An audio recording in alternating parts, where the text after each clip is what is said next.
नमस्कार, मैं हूं आपके साथ मीनाक्षी रजत और आप देख रहे हैं पूछता है इंडिया। आज हम बात करने जा रहे हैं बदहाली और कंगाली के शिकार पाकिस्तान की, जो अब तक भारत के ऑपरेशन सिंदूर के खौफ से बाहर ही नहीं आ पा रहा है। और अब इसका असर पाकिस्तान की नाकाम शहबाज सरकार के बजट पर भी नजर आने लगा है।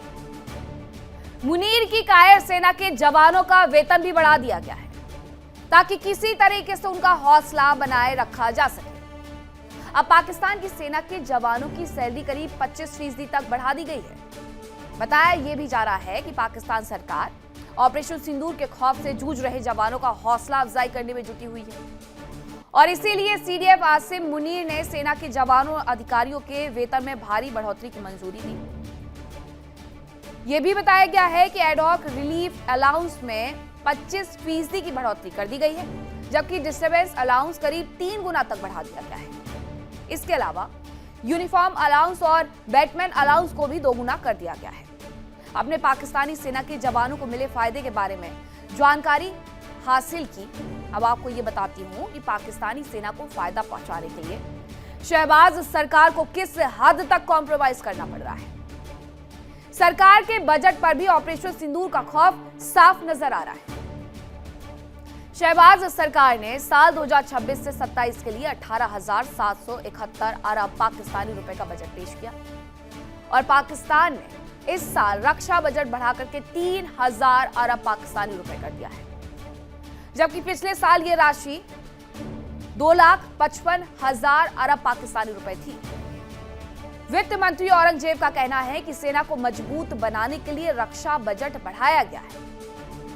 माना यह जा रहा है कि बजट में पाकिस्तान सरकार की प्राथमिकता कर्ज का भुगतान करना, आईएमएफ के लक्ष्य और रक्षा क्षेत्र ही प्राथमिकता में है, जबकि विकास कार्यों और मध्य वर्ग की आय पर भारी दबाव नजर आता है। सरकार ने 15.26 ट्रिलियन पाकिस्तानी रुपए के टैक्स रेवेन्यू का लक्ष्य तय किया है, जो पिछले वित्त साल के मुकाबले करीब 8.2% से अधिक है।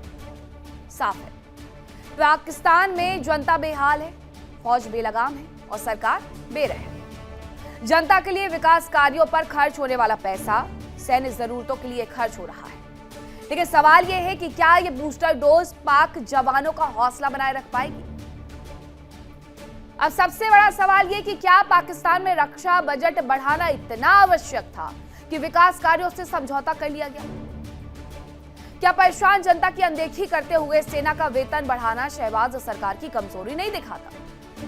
और क्या ऑपरेशन सिंदूर में से खौफ में आए पाकिस्तानी जवानों का हौसला वेतन बढ़ाने के साथ बरकरार रह पाएगा?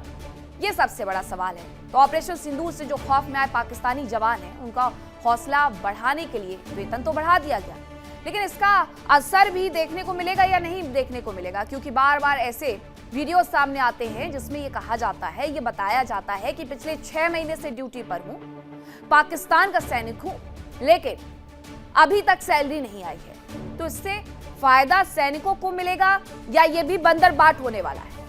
करेंगे चर्चा की शुरुआत। कौन कौन से मेहमान मेरे साथ जुड़ रहे हैं आपका परिचय करवाती हूं। मेरे साथ जुड़ रहे हैं ब्रिगेडियर विनोद दत्ता, रक्षा विशेषज्ञ, कर्नल एसके मलिक, रक्षा विशेषज्ञ, मेजर नदीम शेख, रक्षा विशेषज्ञ पाकिस्तान से, और डॉक्टर सज्जाद बुखारी, पत्रकार हैं, पाकिस्तान से हमारे साथ जुड़ रहे हैं। मेजर नदीम शेख, ये इजाफा कर दिया गया 25% का, ठीक है, लेकिन विकास कार्यों को अनदेखा कर देना और ये 25% का इजाफा कर देना क्या सेना के हौसलों को बुलंद कर पाएगा? जी बिल्कुल, सेना के हौसले तो पहले भी बुलंद है अल्हम्दुलिल्लाह, लेकिन डेफिनेटली जिस तरह से पाकिस्तान में सिक्योरिटी सिचुएशंस को इन्होंने हैंडल किया है, अभी ईरान यूएस वॉर के दरमियान भी आप देखें कि बॉर्डर के ऊपर काफ़ी हमारा जो है प्रेशर रहा है, उसमें भी इन्होंने हमारी फौज इंगेज रही है। अफगानिस्तान की बॉर्डर का आपको आइडिया है, वहाँ हमारी फौज इंगेज रही है। फिर आपकी तरफ से जो ये प्रॉक्सीज हैं, उन सब की वजह से हमारी फौज इंगेज रही है। फिर ऑपरेशन सिंदूर में जिस तरह हमने फतह से हमकिनार हुए और गवर्नमेंट ने जो है हमारे आर्मी चीफ को प्रमोट किया फील्ड मार्शल पे, तो ज़ाहिर फौजियों का बाकी का भी हक बनता है, तो उन्हें भी 25% ये जो मिनिस्टर है हमारे खजाना के फाइनेंस मिनिस्टर, उन्होंने बजट तकरीर के दौरान अलाउ किया था कि स्पेशल जो है रिलीफ अलाउंस जो है हम इनको देंगे और ये 25% इंशाल्लाह ताला जो है ये फौज के जवानों को मिलेगा, जिसमें ज्यादातर तो अलाउंसेज ही हैं। जैसे आपका जो डिस्टर्बेंस अलाउंस होता है वो डबल हो सकता है, और जो कैश इन लीव है जैसे बैटमैन अलाउंस है, if somebody doesn't want to keep the batman he can get the cash, तो वो कैश डबल होगा। तो इस तरह की चीजें हैं कुछ जो अलाउंसेस की शक्ल में बढ़ेगी। बाकी तो गवर्नमेंट ने जो 10% रेस दिया है वो पूरे मुल्क के तमाम गवर्नमेंट के मुलाजमीन को। ये ना मेजर शेख नदीम कि आप तो एक्स आर्मी होने के नाते ये कह देते हैं कि ये बहुत अच्छा हुआ, आर्मी के लोगों को भी बहुत अच्छा लग रहा होगा, लेकिन ये इस्तेमाल किस तरीके से होता है वो तो भारत ही जानता है, क्योंकि भुगतना भारत को ही पड़ता है। होता क्या है कि उसके माध्यम से सिर्फ और सिर्फ आतंकियों को खड़ा किया जाता है, ब्रिगेडियर विनोद दत्ता, और उसके बाद भारत के खिलाफ उनका इस्तेमाल किया जाता है। अब ये पैसा बढ़ा है तो बटेगा, आर्मी के बीच में, सैनिकों के बीच में नहीं बल्कि नेताओं के बीच में बटेगा, वहां पर उड़ाया जाएगा, भारत के खिलाफ षड्यंत्र रचने के लिए उसका इस्तेमाल किया जाएगा, लेकिन खुद के देश को दरकिनार कर दिया जाएगा विकास के नाम पर। हाँ बिल्कुल, देखिए पाकिस्तान आर्मी में वैसे भी जो सैलरी स्ट्रक्चर था वो काफी लो था, और जिस तरह से मोराल पाकिस्तान आर्मी का मतलब दिन पे दिन गिरता जा रहा था, तो ये बताता है कि किस तरह से वहाँ जो बुनियादी चीजें हैं उनकी कीमतें किस तरह बढ़ रही थी, किस तरह से जो पाकिस्तान आर्मी है वो किस तरह से मतलब फ्रेगमेंटेड उसका जो डिप्लॉयमेंट हो रखा है, वो बताता है कि साहब कैसे वो अपनी फैमिली से दूर रह रहे हैं, और जहां दो स्टैब्लिशमेंट किसी जवान को, जेसीओ या ऑफिसर को चलाने पड़े तो यकीनन उसके ऊपर काफी बोझ आता है। रही बात अभी जो ये हाइक दिया गया है, ये भी पर्याप्त नहीं है, क्योंकि अगर आप देखें कि जो सैलरी स्ट्रक्चर है वो करीब, अगर एक जवान का आप देखें तो करीब 35 से 70 हजार रुपए के करीब है जो नया जवान भर्ती होता है, और जो सीनियर एनसीओ है उसका 71 हजार है। तो आप अगर वैसे इसको कंपेयर करें तो इंडियन सैलरी के हिसाब से तो ये काफी अभी भी कम है। अगर आप, क्योंकि Indian rupee is equal to almost 3 rupees of Pakistan, तो ये वैसे ही 1/3 हो जाता है। दूसरा, 18 करीब 12% इन्फ्लेशन है पाकिस्तान में, और जिस तरह से चीजें मतलब जो उनकी कीमतें हैं वो बढ़ती जा रही हैं, तो वहाँ वो कहते हैं ना कि साहब मतलब एक बंदे को गुजारा करना बड़ा मुश्किल होता जा रहा है। और ये जिस तरह से पर्क्स एंड प्रिविलेजेस में कटौती की गई है, और ये अक्सर देखा जाता है कि वहाँ जो कटौती या जितनी भी हैं वो जो मतलब पर्सनल बिलो ऑफिसर रैंक उनमें की जाती हैं। ऑफिसर्स को वहाँ काफी मतलब एक अलग से ही दर्जा दिया जाता है, क्योंकि आप उनके स्किल्स देखें या उनका जो रहन सहन देखें या उनका म्यार जिंदगी देखें तो वो कहीं बेहतर है बनस्पत, क्योंकि हमारे यहाँ हालांकि दोनों आर्मीज एक ही मतलब इंडिया के ऑफशूट्स हैं, लेकिन मतलब टिल 78 पाकिस्तान आर्मी एक जैसे एक प्रोफेशनल आर्मी में उसकी गिनती हुआ करती थी। जियाउल हक के टाइम से, जब से ये रेडिकलाइजेशन शुरू हुआ है, तब से जो कहते हैं ना कि म्यारे जो फौज है उसका जो स्टैंडर्ड है वो काफी नीचे जाता दिखाई दे रहा है। क्योंकि अब आप ये देखिए कि जब तक सेना को रेस्ट और रिफिट नहीं मिलेगा और वो 24/7 कमिट रहेगी, क्योंकि आप देखिए जिस तरह के खाना जंगी के हालात है पाकिस्तान में, वो बताता है कि जो कॉम्बैट फटीग है वो किस तरह से लोगों में वहाँ व्याप्त है, किस तरह से वो अपना जो ऑपरेशन है उनको उस अंदाज से मतलब अंजाम नहीं दे सकते जैसा उनसे तवक्को की जाती है। तो यस, ये एक वेलकम स्टेप है पाकिस्तान आर्मी के लिए, लेकिन हाँ, आपने खुद ही कहा कि साहब कितना पैसा वहां तक उन तक पहुंचता है जवानों तक, ये बहुत बड़ा सवाल होगा, क्योंकि ऐसे कई सज्जाद बुखारी से पूछ लेते हैं कि आपके पूर्व वित्त मंत्री तो फूके हुए कारतूस थे अकॉर्डिंग टू यू, लेकिन ये वाले तो सही तरीके से काम कर रहे हैं ना, और ये जो 25% लागू कर रहे हैं वो हो जाएगा या फिर सिर्फ और सिर्फ दिन में सपने दिखाए जा रहे हैं? बहुत शुक्रिया मीनाक्षी, तमाम पैनलिस्ट को आदाब अर्ज है। पाकिस्तान जिंदाबाद और ताहयात पाकिस्तान पाइंदाबाद। आपने जो बात की है क्योंकि यहाँ पे मेजर नदीम शेख साहब मौजूद हैं, तो वो मिलिट्री के हवाले से जो है वो ज्यादा बेहतर जानकारी रखते हैं। मुझे तो सिर्फ एक बात का पता है जो मैं आपके सामने रखता हूँ कि आपके जो 1.4 मिलियन से ज्यादा जो आपके इस वक्त सोल्जर्स हैं या फौजी हैं या आपकी फोर्सेज हैं, तो उनके लिए आपकी जो मैक्सिमम सैलरी थी वो 13,000 से 16,000 के दरमियान थी। ये तो मोदी जो है उन्होंने आपका जो है बजट जो है वो अपने 3 टेन्योर में ट्रिपल कर दिया है, इतना मुझे पता है। दूसरी बात ये है कि आपको थोड़ा सा मैं आपकी तवज्जो चाहूंगा, और एक कल का जो शो था उसके हवाले से एक बात थी, मैंने तशनगी ना रह जाए, क्योंकि कल आपने मेरी एब्सेंस में ऐसे अल्फाज का इस्तेमाल किया जिसमें नहीं थी। आपको मुझे लगता है कोई गलतफहमी हो रही है, कल मैं आपके साथ किसी शो में नहीं थी। जी जी हाँ, सॉरी, कल उसका नैना का शो था, परसों मेरा शो था, जिसमें आपको याद होगा कि मैं अपने शो में जा रहा था और मैंने प्रोड्यूसर को भी कहा था कि 7 बजे मेरा लाइव शो है, तो इस वजह मुझे जाने दे। तो आपने मेरी एब्सेंस में जो है वो टके वक्के वाले अल्फाज मेरी गैर मौजूदगी में अदा किए, तो ऐसा ना किया करें, इससे नहीं, ये खानदान का आपको और लग रहा होगा तकदीर कि का मैंने पता आपकी चलता है। गैर मौजूदगी में बोले, बिल्कुल मैंने बोले थे, सही बोले थे।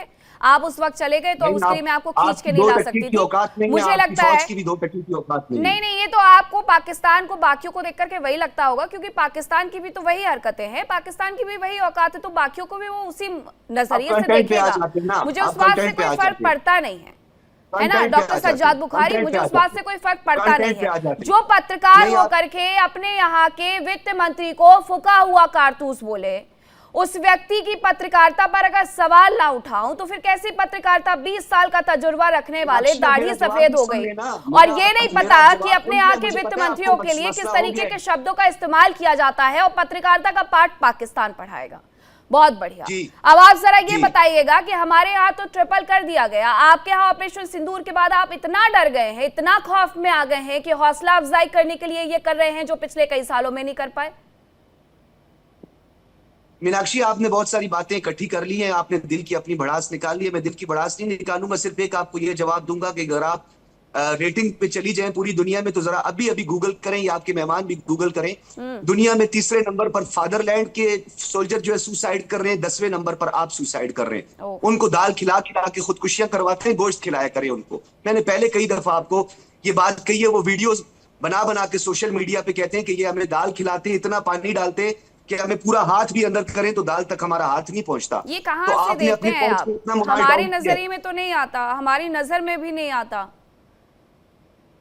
जी, आपकी नजर में आ जाएगा अगर आप उसको अभी थोड़ा नहीं, सर्च आप कर लें। ज्यादा देखने मैंने लगे हैं। सिर्फ अच्छा आपको अच्छा, आई अंडरस्टैंड कि वो आपके यहाँ पर वीडियोस बना करके जो फेक वायरल किए जाते हैं उसकी वजह से आपको याद आ रहा है। वैसे मैं आपको याद दिला दूं कि परसों के शो में आप मैं गालियां वीडियो दे शेयर करके भी गए कर थे, दूंगा आपको। परसों के शो में मैं आप वीडियो गालियां शेयर दे करके कर गए दूंगा। थे, इसीलिए आपको वो 2 कौड़ी का पत्रकार सुनने का मौका मिल गया था। कर्नल मलिक, ये ऑपरेशन सिंदूर के बाद का डर है जो 25% वेतन बढ़ोतरी के साथ नजर आ रहा है?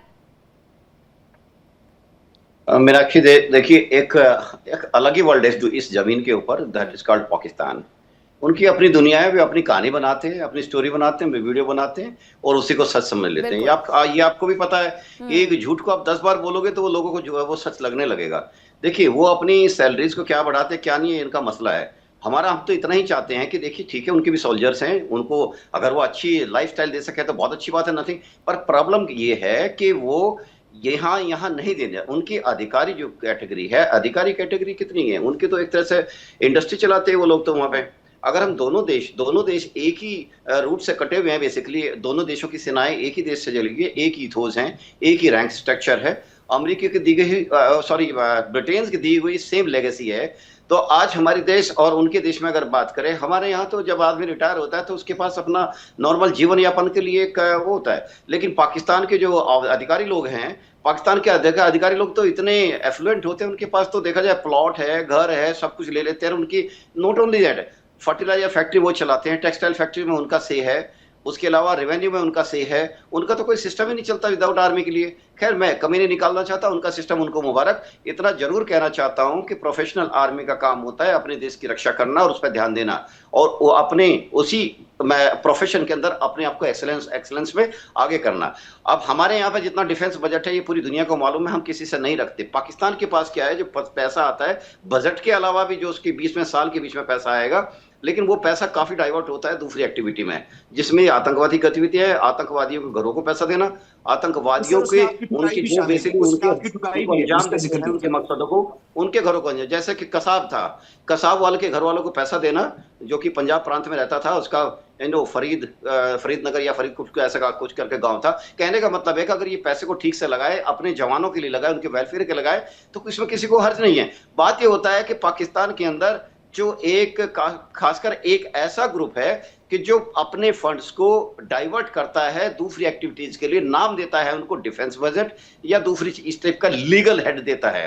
इनके अंदर तो देखिए पाकिस्तान की आर्मी जो है, आर्मी के अंदर भी ऐसे स्ट्रक्चर्स हैं कि जो इलीट क्लास है यानी ब्रिगेडियर एंड अबव, उनके पद ऐसे हैं कि दुनिया शायद मेरे ख्याल से वर्ल्ड की प्रोफेशनल आर्मी में कम लोगों के पास होते हैं। और मैं फिर ये कहता हूं कि उनका स्ट्रक्चर, उनको मुबारक। हम तो यही चाहते हैं कि वो कम से कम इलीगल एक्टिविटी में ना उलझे और हमारे साथ एक कम से कम आतंकवादी चीजों को बढ़ावा ना दे।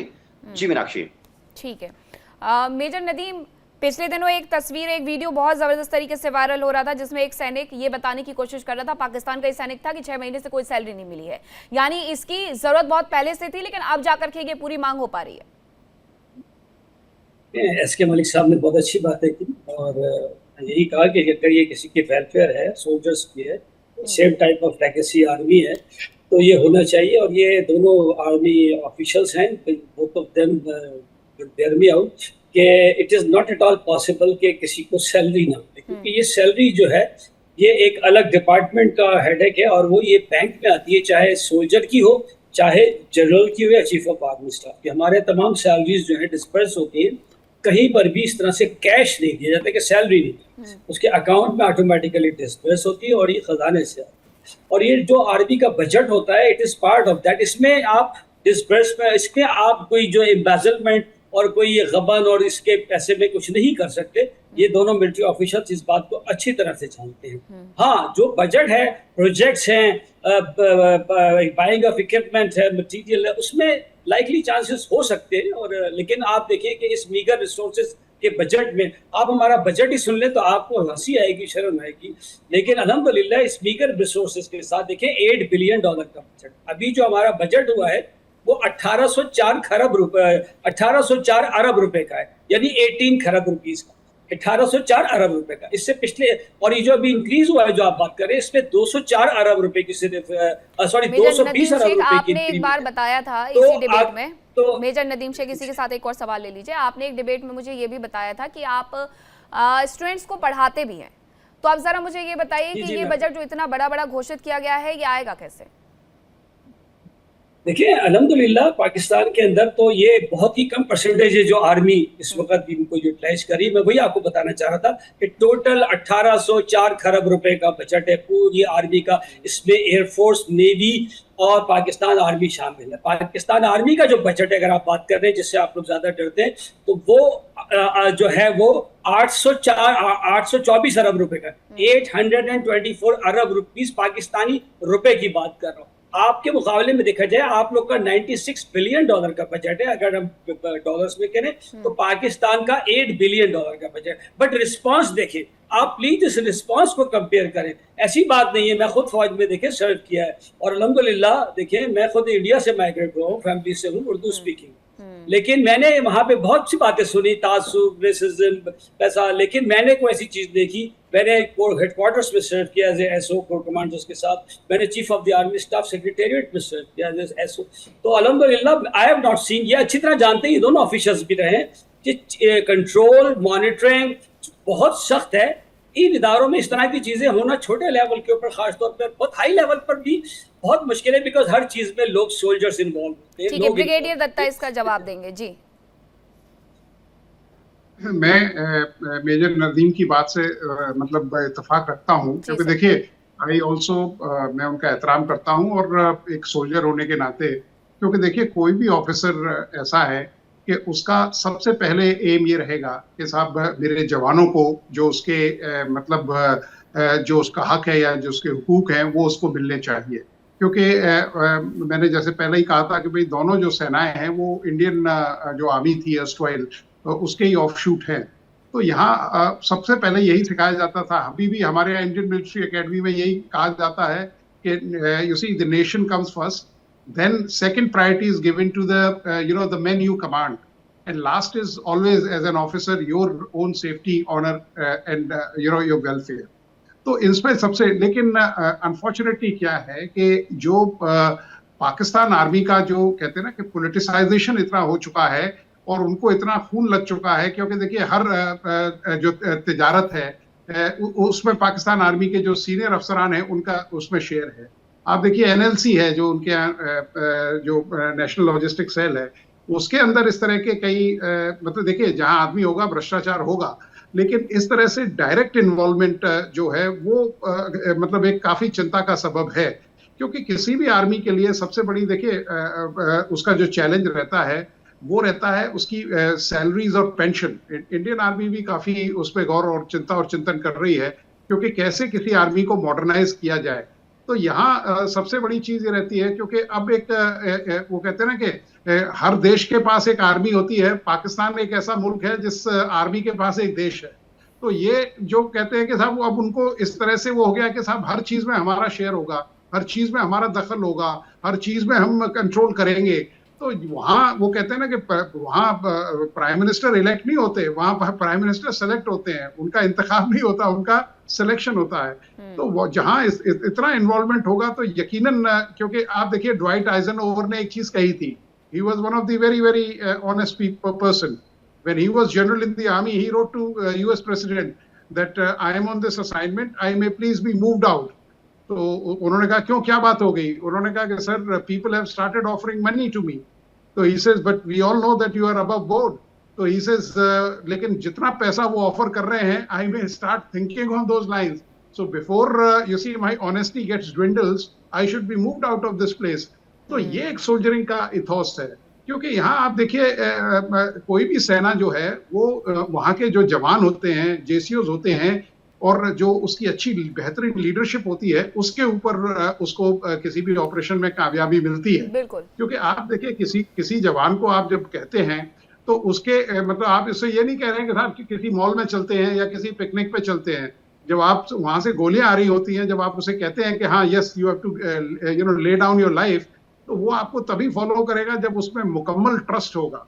और मुकम्मल ट्रस्ट जब भी होगा जब उसे मालूम है कि मेरा ऑफिसर जो मुझे हुक्म दे रहा है या मेरा जो वेलफेयर है वो बिल्कुल सर्वोपरि है और सबसे ऊपर है। हाँ, लेकिन आपने एक बात बहुत सही कही ब्रिगेडियर दत्ता। डॉक्टर सज्जाद बुखारी से मैं इसका जवाब चाहूंगी कि पाकिस्तान की आर्मी में राजनीतिकरण इस तरीके से हावी हो चुका है कि उस तमाम जो आपने पैसे बढ़ाए उसका इस्तेमाल हो भी पाएगा, नहीं भी हो पाएगा। मुझे लगता है कि वहां के सैनिक भी इस बात को लेकर के वरिड होंगे। देखिए अक्सर क्रिटिसिज्म का सामना करना पड़ता है हमारी जो मिलिट्री की आदत है, और ये एक अनफॉर्चुनेट बात है कि जी उनका इतना ज्यादा बजट है। अब जब मेजर साहब ने आपके सामने ये बजट रखा कि हमें अपने से 6 गुना ज्यादा दुश्मन जो है, बड़े साइज के दुश्मन का सामना है, जिसका $1 ट्रिलियन जो है और जिसका डिफेंस बजट है। एक तो मैं ब्रिगेडियर साहब आपको थोड़ी सी वजाहत करता चलूं कि यहाँ पे हमारे जो सिपाही होते हैं या हवलदार होते हैं, उनके लिए आर्मी वेलफेयर ट्रस्ट के नाम से हाउसिंग सोसाइटीज हैं पूरे पाकिस्तान में, ताकि उनकी लाइफ को जो है सिक्योर किया जाए। एक तो मैं आपको ये बताता चलूं, ये बड़ा एक इंपॉर्टेंट नुकता है। दूसरा बात ये कि हम कभी भी अपने फौजी को रिटायर्ड नहीं कहते हैं, क्योंकि हम हमेशा से उनकी इज्जत की निगाह से देखते हैं। कंपैरिजन सिर्फ हम इस तरह करते हैं कि जब हम अपने फौजी जवान को इंस्ट्रक्शन देते हैं तो हम कहते हैं कि आपने अपनी टेरिटरी की हिफाजत करनी है, अपनी जान की परवाह किए बगैर। लेकिन जब आप राष्ट्रीय राइफल को इंस्ट्रक्शन देते हैं तो आप कहते हैं कि कश्मीरी महिलाओं की और दलित खवातीन जो है उनकी आपने इस्मत दरी करनी है और उनका रैप करना है। सिर्फ ये फर्क है हमारी और आपकी आर्मी में। ये एक बड़ा वाज़ेह तौर पर मतलब एक अच्छा खासा इंटेलेक्चुअल बेस का बातचीत चल रहा है, लेकिन आपको उसमें आकर के जहर उगलना ही है। आप क्या कर रहे हैं पीओजेके में, everybody knows, even world knows, फिर भी आप वही बातें दोहरा रहे हैं। कोई ऑफिसर ऐसी इंस्ट्रक्शन नहीं दे सकता, चाहे इंडियन आर्मी का हो चाहे पाकिस्तान। मेजर शेख नदीम उस बात का खंडन कर रहे हैं। नहीं, ये बहुत गलत बात है। एक अच्छा खासा डिस्कशन चल रहा है, आप खुद मान रहे हैं कि आप कितना बजट रख रहे हैं, सामने वाला कितना बजट रख रहा है, और उसके मुकाबले में आप कहाँ खड़े हुए हैं। तो झूठ को झूठ ही रहने दीजिए, उसको सच बना करके चीख करके 4 बार में वो सही नहीं हो जाएगा। कर्नल मलिक मीनाक्षी जी देखिए गर्त में है, और ये आपके मानने ना मानने से डॉक्टर सज्जाद बुखारी वो झूठ नहीं हो जाएगा। अगर आप एक बजट का ऐलान कर रहे हैं तो आपके यहाँ के सैनिक उस बात से खुश होंगे, लेकिन उस बात से चिंतित भी होंगे कि वो पैसा वहां तक पहुंचेगा या नहीं पहुंचेगा। उस बात को आपको जितनी जल्दी स्वीकार कर लेंगे आपको ज्यादा अच्छा होगा। चुनावों के दौरान जब आप खड़े होंगे तो आपको ये ज्यादा अच्छी हकीकत के तौर पर लोगों के सामने रखने में आसानी हो जाएगी। सोशल मीडिया पे वीडियो क्लिप्स मौजूद है कि आपके सिपाहियों ने खुद ये बातें कही हैं। डॉक्टर शेख नदीम, शेख नदीम, मेजर शेख नदीम इस बात को झूठ बोल रहे हैं। रहे हैं कि मतलब कोई भी ऑफिसर इस बात को लेकर के कभी भी ये देखिए, कहेगा? सोशल मीडिया पे तो 10 चीजें ऑफिसर चलती रहती है, रैंक सारी चीजें सही होती हैं क्या? मैं मिलिट्री डिसिप्लिन का जो है वो ताबे नहीं हूँ, मैं जर्नलिस्ट हूँ, मैं हकायक पे बात करूंगा, मैं इंसानी हकूक काउंसिल की आप रिपोर्ट्स जर्नलिस्ट हैं, एग्जैक्टली। अच्छा हुआ आपको याद आ गया, तभी मैं कह रही हूँ कि हर वायरल वीडियो सही नहीं होता है मिस्टर जर्नलिस्ट, हर वायरल वीडियो सही नहीं होता है कर्नल मलिक। मीनाक्षी जी, ये बहुत ही शर्म की बात है, बहुत शर्म की बात है कि जो वर्ड इन्होंने यूज किया है वो इंडियन आर्मी के लिए। इंडियन आर्मी वो है, आप एग्जाम्पल बता, छोटा सा एग्जाम्पल बताता हूँ, ठीक है? हमारी पॉलिटिकल टॉप मोस्ट जो डिसीजन मेकिंग बॉडी है टर्की में, टर्की ने हमारा जिंदगी में कभी साथ नहीं दिया, कभी नहीं दिया, और हमेशा पाकिस्तान के खड़ा होता है, एटलीस्ट जियो पॉलिटिकल लेवल पाकिस्तान के साथ खड़ा रहता है। कश्मीर पे हमेशा हमारे खिलाफ बोलता है, और हमारी जो जनरल असेंबली है वहां पे हमारे खिलाफ ही बोलता रहा है। हमने, इंडियन आर्मी ने जो नाम कमाया टर्की के अंदर 2-2.5 साल पहले जो वहां पे भूकंप आया था, मैं एग्जाम्पल कोट कर रहा हूं, ऐसे अनेकों एग्जाम्पल भरे पड़े हैं। भारत जैसे कि, तो ये देखिएगा वहां की जो महिलाएं हैं, वृद्ध महिलाएं हैं, उन्होंने मतलब हमारे लिए क्या क्या मैसेज दिए, पूरी वीडियो के पूरे वायरल है। और ये बात आपकी बात सही है कि हर वीडियो जो पड़ी है सोशल मीडिया पे, हमें अपना दिमाग लगाना होता है, बुद्धि का लगानी होती है कि किसमें कितना कंटेंट सही हो सकता है, कितना ग्राउंड स्टैंड करता है। ब्रिगेडियर विनोद ने बिल्कुल साफ साफ बताया, भारतीय आर्मी के 3 ही मोटो हैं। First thing, your country come first always and every time. Second, your jawans and troops you command, and third is your own welfare last every and always and every time. देखिए, हम इस ethos पे चले हैं, और हमें आपकी army आपके देश के है, अच्छी बात है, आपकी आर्मी भी काबिल तारीफ होगी, क्योंकि इसलिए होगी कि वो भी अपने देश के लिए काम करती है। हम इतना ही चाहते हैं कि आपके जो प्रोपेगेंडा है, मशीनरी, उसको आप थोड़ा सा फिल्टर करें, तो हमारे और आपके बीच में विचार ज्यादा अच्छा शुद्ध होके आएगा। अगर हम एक दूसरे के प्रति ये कह कि भाई आर्मी को ये हुक्म दिया था, कभी नहीं हो सकता। हमारी आर्मी ने कश्मीर की वृद्ध महिलाओं को अपने कंधे पे बैठाकर पानी से निकाला है। आपको भी याद होगा श्रीनगर और जम्मू की 2014-15 की जो भीषण बाढ़ आई थी, उसमें देखिए एक जवान, 2 जवान हाथ का कैसे गुच्छी बनाकर वहां की महिलाओं को, बच्चियों को अपने हाथों पे बैठाकर कैसे पानी में निकाल रहे थे, आज भी अवेलेबल है। तो मैं मीनाक्षी जी ये कहना चाहता हूं कि हमारी वेलफेयर स्कीम पूरे JNK के अंदर पूरे दुनिया ने देखी है, और ये टेस्टिमनी है कि कितनी वेलफेयर ओरिएंटेड आर्मी होती है। हाँ, इतना जरूर है कि हम दुश्मनों के खिलाफ अपनी प्रोफेशनलिज्म में कभी जरा सी भी कमी नहीं छोड़ते। अनलाइक पाकिस्तान के जो वहां के ऑफिसर्स हैं, वो अपने जवानों को बॉर्डर तक छोड़ के भाग जाते हैं, तो यहाँ पे थोड़ा सा फर्क आ जाता है। जी मीनाक्षी जी। ब्रिगेडियर दत्ता कुछ कह रहे थे। अच्छा, मैं 2-3 पॉइंट बताना चाहता हूँ। पहली बात तो कर्नल मलिक ने बिल्कुल साफ और वाजे कर दिया है। देखिए, सोल्जर का सबसे बड़ा धर्म होता है कि वो अपने देश के लिए लड़े, और सोल्जरिंग के मैं कारगिल युद्ध में था। आपके यहाँ फ्रंटियर फोर्स के लेफ्टिनेंट कर्नल अकरम रजा थे, उन्होंने वायरलेस पे उनकी यूनिट की काफी कैजुअलिटीज हुई, तो उन्होंने हमारे कमांडर साहब को ये बताया, मैसेज दिया कि साहब मैं उस यूनिट को कमांड कर रहा हूँ जिसमें कभी मानेकशॉ कमीशन हुए थे, एंड मेरी कैजुअलिटीज जो हुई है मैं उनकी बॉडीज लेना चाहता हूँ। और आप बिलीव नहीं करेंगे, temporary cease fire was declared, a guard of honor was given to those soldiers and they were handed over with lot of respect and pride. One. Secondly, आप देखिए कैप्टन करनाल शेर इतनी बहादुरी से लड़े हो, और उनका साइटेशन ब्रिगेडियर बाजवा ने खुद लिखा, और उनकी पॉकेट में जब उनकी बॉडी लेके गए तब कहा कि इन्हें पाकिस्तान का सबसे जो हाईएस्ट अवार्ड है वो दिया जाए, और उसी से उनको नवाजा गया। तो सोल्जरिंग ये कहती है। तोशा मैदान एरिया में एक मजार मिली जिसमें पाकिस्तानी ऑफिसर और उनकी जो टुकड़ी थी उसने बहादुरी से वहां लड़ा, हालांकि वो हार गए और उनका मतलब वो वहां उनको मार्टिरडम मिला, तो लेकिन उनकी मजार को उस यूनिट ने अडॉप्ट किया। आज भी उस मजार पे वहां मतलब लोग उसकी देखभाल करते हैं। तो सोल्जरिंग ये है। आपको देखिए, आप जर्नलिस्ट हैं, लेकिन देखिए किसी भी डिबेट का मतलब ये नहीं है कि हम किसी चीज को मतलब एक आप अगर बड़ी लाइन खींच देंगे तो कोई दूसरा जो लाइन है वो छोटी हो जाएगी। आपको कोशिश ये करनी चाहिए कि साहब वो लाइन भी कैसे उसको बड़ी की जाए। दूसरी चीज, इंडियन आर्मी में मैं मेरी बुनियादी तालीम कश्मीर में हुई है, मैंने 3 टेन्योर कश्मीर में किए हैं। मेरे वालिद वहाँ बतौर जनरल थे इंडियन आर्मी में, तो मैं कश्मीर मेरे लिए बड़ा अजीज है। तो मैं बताता हूँ कि किस तरह से वहाँ लोगों ऑपरेशन सद्भावना किया जाता है, बच्चों को तालीम दी जा रही है, बच्चों को मतलब जो बाहर की जो स्टेट्स हैं उनसे कैसे वाकिफ कराया जाता है। तो ये सब चीजें, क्योंकि महिलाओं की जो इज्जत है, आप मुझे बताइए, देखिए मैं कोई ऐसा नहीं कर रहा, आप मुझे बताइए इस पाकिस्तान में क्या हुआ? क्या जनरल टिक्का खान को बुचर ऑफ ईस्ट पाकिस्तान नहीं कहा जाता? क्या आप मुझे बताइए, इस तरह की चीजें, हरकतें होनी चाहिए? आप कोई भी देश में इस तरह की जो चीजें होती हैं, वहां कभी ये बर्दाश्त नहीं होगा, क्योंकि जिस देश में अगर महिलाओं का, खवातीनों का एहतराम नहीं होगा, वो देश कभी आगे जा ही नहीं सकता है। तो यहाँ और सोल्जर के लिए देखिए, वर्दी ब्रिगेडियर दत्ता, आपकी ये बातें ये बताने के लिए काफी है, आपके एक्सपीरियंस ये बताने के लिए काफी है कि भारतीय सेना किस तरीके से दूसरी सेना का भी, भले ही वो दुश्मन सामने से नजर आए, लेकिन सैनिक उस बात का सम्मान करती है। बोलिए डॉक्टर सज्जाद बुखारी। देखिए, जर्नलिज्म एक ऐसी पाक साफ चीज है जिसमें लोगों का भरोसा है, क्योंकि जर्नलिस्ट जो है वो केवल साफ बात करता है, वो किसी सत्ता, किसी खौफ के बारे में। आपके कई पत्रकार हैं जिनके साथ हमने टीवी इंटरव्यूज किए हैं, आरजू काजमी है, बेधड़क होके बोलती है, नजम सेठी साहब हैं, उनका काफी एहतराम होता है। तो जब आप किसी मुद्दे से ऊपर उठ के बात करते हैं, जब आप कम्युनिटी, माशरे की बात करते हैं, जब आप किसी इदारे की बात करते हैं, तो हमें इन सब चीजें, जो छोटी सोच है, उससे ऊपर उठना चाहिए। डॉक्टर सज्जाद बुखारी।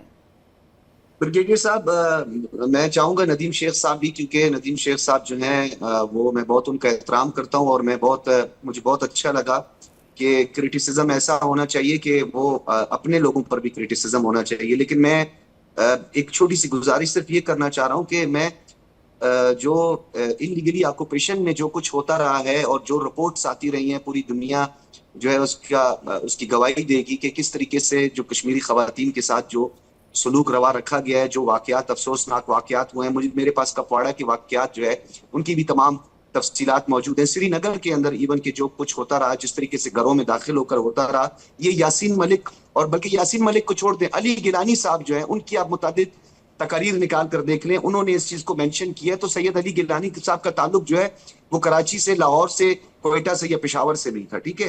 तो मैं इस बुनियाद पे ये बात कह रहा था। और दूसरी बात जो सबसे ज्यादा यहाँ पे इंपॉर्टेंट है, देखिए, जो कि डिसिप्लिनरी एक्शन लिया जाता है, कभी भी हमारे यहाँ भी लिया जाता है। हमारे यहाँ कोर्ट मार्शल होता है। हमारे एक फॉर्मर डीजी ISI का इस वक्त जो है फील्ड कोर्ट मार्शल जो है वो हुआ है, और उसके तहत उनको सजा भी दी है। सजा और जजा के अमल से गुजारना चाहिए। लेकिन सिर्फ एक बात मैं यहाँ पे जरूरी ये कहना समझूंगा कि ये वाकयात हुए, अफसोसनाक वाकयात हुए, जिसमें आपकी राष्ट्रीय राइफल और पंजाब रेजिमेंट ने ये काम किया है। अगर मैं इसको गलत कह रहा हूं तो मेजर नदीम साहब ये कहें कि इस तरह के वाकयात रूनुमा नहीं हुए, ये वाकयात रूनुमा हुए, नहीं होने चाहिए। मेजर शेख नदीम से एक छोटा सा रिव्यू ले लेते हैं, उसके बाद फिर आगे रुक करती हूँ।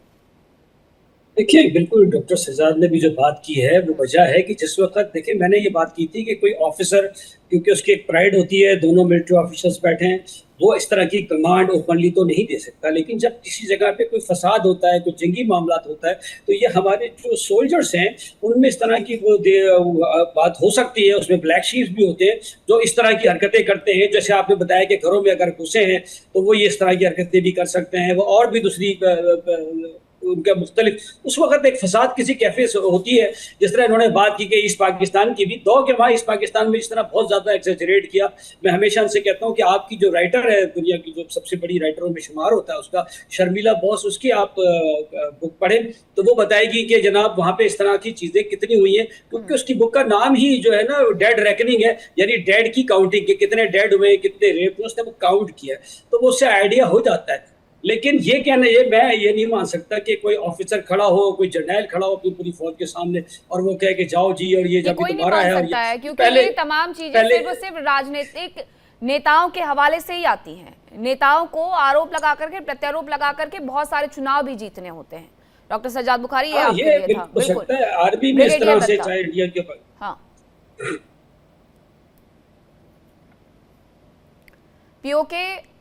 POJ के अफगानिस्तान, बाल्टिस्तान जो स्थिति बनी हुई है, क्या वहां पर ये थोड़ा बहुत बजट बढ़ा करके वहां सैनिकों के मन में जोश भरा जा पाएगा? कर्नल मलिक। मीनाक्षी जी, देखिए, दुनिया में ना बैटलफील्ड में दो अप्रोच काम करती है।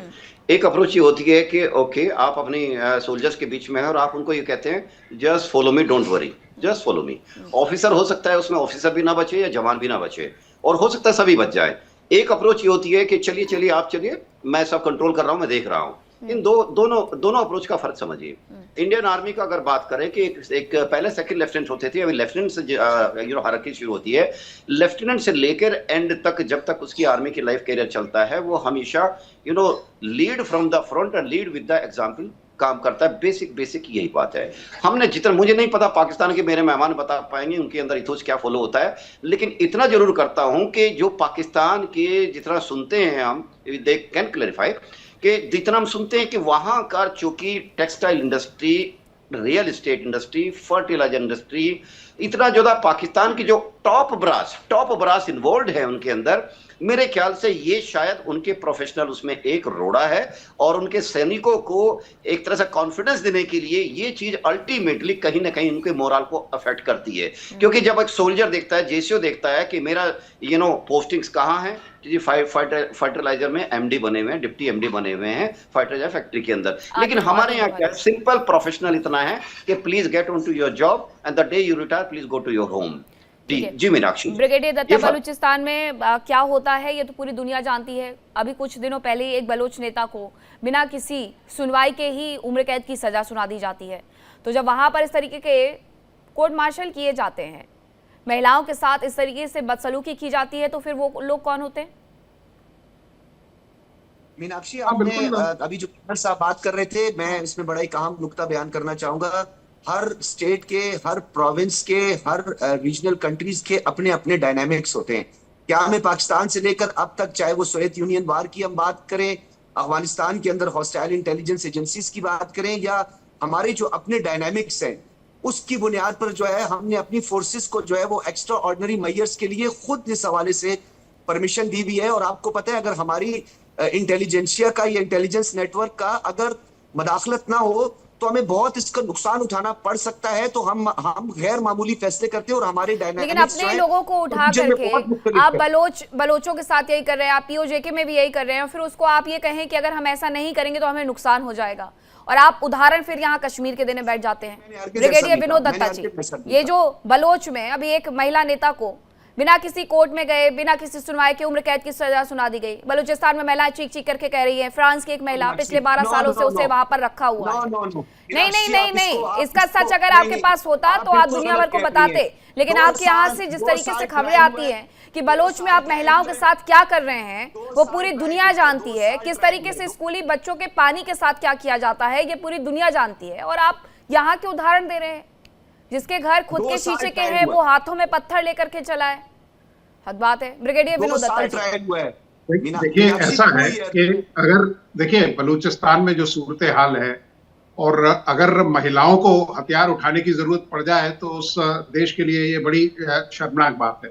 क्योंकि आप देखिए महरंग बलूच और भी कई से मतलब हजारों ऐसे महिलाएं हैं और ऐसे लोग हैं जिनको बिना किसी ट्रायल के, बिना किसी उसके उनको वहां से उठा लिया गया है और उनको गायब कर दिया गया है।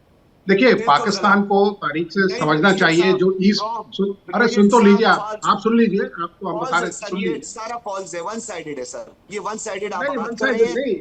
आप इसमें मुझे आर्गुमेंट, मेरे साथ आप आए, मैं आपको उसको आर्गुमेंट आपको दूंगा। अगर यही क्राइटेरिया है तो आसिया अंद्राबी, फहमीदा सूफी के लिए ये क्राइटेरिया क्यों नहीं है? इसलिए नहीं है क्योंकि कोर्ट में अच्छे लंबे वक्त तक सुनवाई हुई है। किस कोर्ट में हुई है और कौन उसके जज थे, कौन उसका पैनल था, कौन उनके वकील थे, ये हमें पता तो है, हमारी दुनिया को पता है ना, हमारे भारत को पता है। महरंग के बारे में किसे पता है कौन जज था, कौन उनका वकील था, किस कोर्ट में सुनवाई हुई? आप ये भी नहीं बता पाएंगे। अभी के लिए वक्त इतना ही था, बहुत धन्यवाद। और अगर आपके पास रिपोर्ट हो तो प्लीज से भेजिएगा। फिलहाल रुक रहे छोटे से ब्रेक के लिए, कहीं मत जाइएगा। खबरों का सिलसिला लगातार जारी है। इंडिया डेली अब आपके स्मार्ट टीवी पर भी मौजूद है। देखिए इंडिया डेली 24/7 अब आपके स्मार्ट टीवी पर। इंडिया डेली मौजूद है सभी डिजिटल प्लेटफॉर्म पर लाइव और लगातार।